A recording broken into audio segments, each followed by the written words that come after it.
السلام عليكم ورحمة الله وبركاته. ازيكم عاملين ايه؟ يا رب تكونوا بخير وفي احسن حال. احنا النهاردة معانا اكلة جديدة كده سهلة وبسيطة جدا. الاكلة النهاردة عبارة عن صدور فراخ مشوية. تمام، يلا بينا كده نشوف ايه المقادير وايه المطلوب وهتطلع شكلها عامل ازاي. زي ما احنا شايفين هنا، ده صدر كامل، صدر فرخة كامل. تمام، انا نقعته لمدة 10 دقايق بس في مية، وفيها معلقتين دقيق ومع نص معلقة كبيرة ملح ومعلقة كبيرة خل وليمونة صغير. سبتهم 10 دقايق وهبدأ ان انا اغسلها واشطفها ونبدأ ان احنا نستخدمها مع بعض. هنغرسها كده بس على خفيف عشان ايه؟ التتبيلة تدخل جواها. تمام،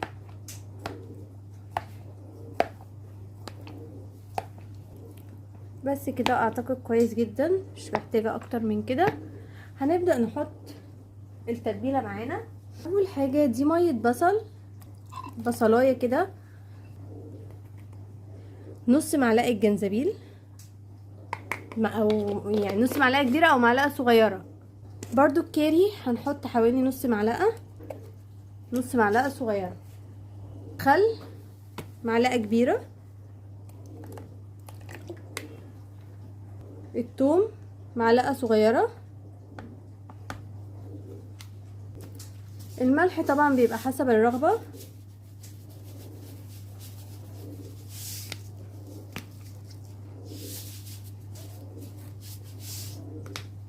هنحط صويا صوص حوالي معلقة كبيرة،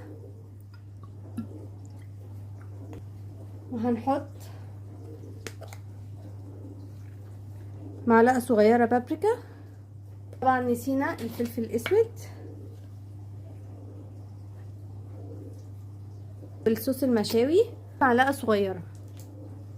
بس كده هقلب بقى كويس الخلطة دي، وهسيبها فيها حوالي يعني المدة اللي انت عايزاها. يعني انا هسيبها بقى، انا نازلة مشوار كده في السريع، هنزل وارجع اطلعها استخدم اعملها على طول. فانت سيبيها بقى المدة اللي تعجبك، بس اهم حاجة هنقلبها ونحاول ندخلها ما بين الصينية وكده اللي هي الفتحات اللي احنا عملناها، ونسيبها بقى في التتبيلة بتاعتها.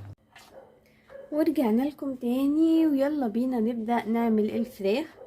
زي ما انتوا شايفين ده الشكل النهائي للفراخ بعد ما سيبناها في التلاجة شوية. طبعا لونها وشكلها حلو جدا، وده حبة المية بتاعة التتبيلة. احنا هنا معانا سيبنا سمنة تقدح ومعاها نص معلقة زيت كده. بدأت احط الفراخ زي ما انتوا سامعين في الطاسة كده، يبقى هي تمام.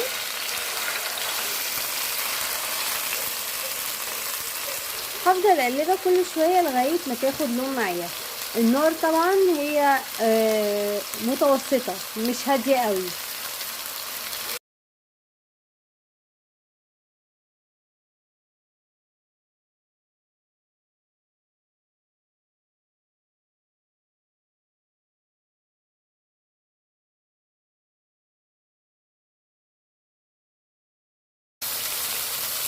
طبعا زي ما احنا شايفين كده هي كده اخدت لون حلو جدا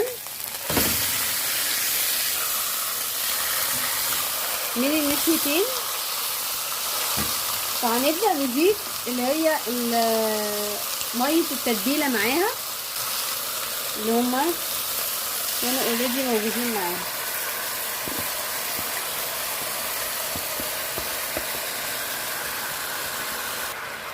وهوطي عليها شويه.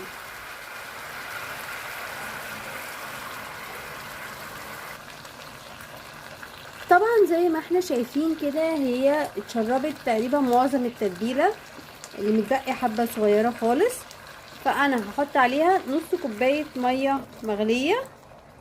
تمام، وامتزجت مع التتبيله، وهسيبها بقى على نار هاديه اهو، نار هاديه خالص. عشان ده صدر كامل فيستوي حتى من جوه، ما يبقاش من بره مستوي ومتحمر ومن جوه ني. فهغطيها بقى واسيبها على مهلها خالص. وده كده الشكل النهائي معانا زي ما احنا شايفين ما شاء الله، اخده لون حلو جدا. انا مش هسيبها لغايه النهايه خالص عشان ما تتلدعش، انا عايزاها يعني تكون كده لونها حلو زي ما انتم شايفين، اخده لون حلو جدا ومستويه وجميله جدا.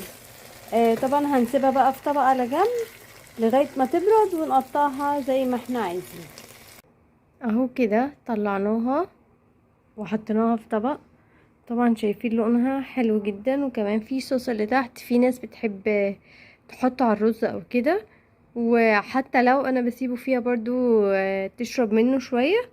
فهسيبها بقى لحد ما تبرد كده ان شاء الله، ونقطعها مع بعض وهنشوف شكلها وطعمها بجد تحفة جدا. زي ما انتوا شايفين كده ده الشكل النهائي للفراخ. قطعتها شرايح، ممكن تقطعي زي ما انت عايزاه بقى، مكعبات، شرايح، زي ما انت حابه. ممكن نعملها سندوتشات زي الرومي المدخن وزي اللحمه البارده وكده. وممكن في نفس الوقت نستخدمها نقطعها قطع مربعات نستخدمها في ريز وكده. ممكن برضو جنب مكرونه وايت صوص، مكرونه عاديه، يعني ليها استخدامات كتير وطعمها تحفه جدا جدا جدا. جربوها وان شاء الله هتعجبكم، واشوفكم في حلقة جديدة من حلقات قناتنا افتكاسات البيت المصري.